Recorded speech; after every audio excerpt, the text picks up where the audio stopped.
ఇక సంక్రాంతి పండుగ నేపథ్యంలో తెలుగు రాష్ట్రాల్లో కూడా ప్రయాణికుల రద్దీ నెలకొంది. ముఖ్యంగా తెలంగాణ విషయం చూసుకుంటే కనుక సికింద్రాబాద్ రైల్వే స్టేషన్ నుంచి ప్రయాణికుల రద్దీకి సంబంధించి పూర్తి సమాచారం అందించేందుకు మా ప్రతినిధి నుమాన్ లైవ్ లో సిద్ధంగా ఉన్నారు.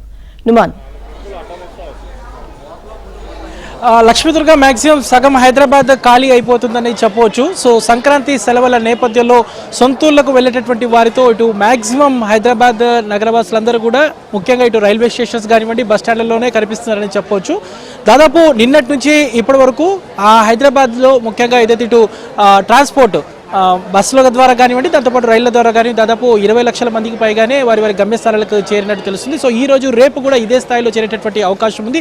ఇక సౌత్ సెంట్రల్ రైల్వే పరిధిలో ముఖ్యంగా ఇటు రైల్వే శాఖ కూడా ప్రత్యేకంగా ఏర్పాట్లు చేసినప్పటికీ కూడా ఆ ట్రైన్లు ఏమాత్రం సరిపోయినటువంటి పరిస్థితి. ఈ నేపథ్యంలో పూర్తిగా రిజర్వేషన్లు అన్ని కూడా దాదాపు 2-3 నెలల ముందుగానే అయిపోయాయి. సో రిజర్వేషన్లు దొరకనటువంటి వారు ఏదైతే టికెట్ కౌంటర్ల దగ్గర ఏ విధంగా పడిగాపులు కాస్తున్నారనేది మనకి ఇక్కడ చూస్తే అర్థమవుతుంది. ప్రస్తుతం మనము చూస్తున్నాం Secunderabad railway station ticket counter దగ్గర ఉన్నాం. టికెట్ కౌంటర్ దగ్గర మొత్తం బార్లు తీరుతున్నటువంటి పరిస్థితి. దాదాపు ఉన్నటువంటి కౌంటర్లు అన్నీ కూడా ఫుల్ఫిల్ అయినటువంటి సిచ్యువేషన్ అయితే మనకు కనిపిస్తుంది. సో మొత్తం కూడా దాదాపు దక్షిణ మధ్య రైల్వే 300 ప్రత్యేక రైళ్లను కేటాయిస్తే అందులో దాదాపు 172 ప్రత్యేక రైళ్లను కేవలం సంక్రాంతి పండుగ దృష్ట్యా ఏర్పాటు చేసినటువంటి పరిస్థితి ఉంది. సో ముఖ్యంగా ఇటు విజయవాడ కానివ్వండి, తిరుపతి కానివ్వండి, అదేవిధంగా గుంటూరు, రేపల్లె, అదేవిధంగా ఇటు వైజాగ్, శ్రీకాకుళము, విజయనగరంతో పాటుగా బెంగళూరు, చెన్నై, ఏదైతే ముంబై మార్గాల్లో కూడా ప్రత్యేక రైళ్లను అందుబాటులో ఉంచినట్లు ఇప్పటికే అధికారులు అయితే చెప్తున్నటువంటి పరిస్థితి. మరోవైపు టికెట్ దొరకకపోవడంతో చాలా మంది ఏదైతే వెయిటింగ్ లిస్ట్ లో గంటల కొద్ది వెయిట్ చేస్తున్నటువంటి పరిస్థితి కూడా మనకు కనిపిస్తుంది. ప్రస్తుతం మనం ఏదైతే సికింద్రాబాద్ రైల్వే స్టేషన్ దగ్గర ఉన్నాము, సో ఏ విధంగా క్యూ లైన్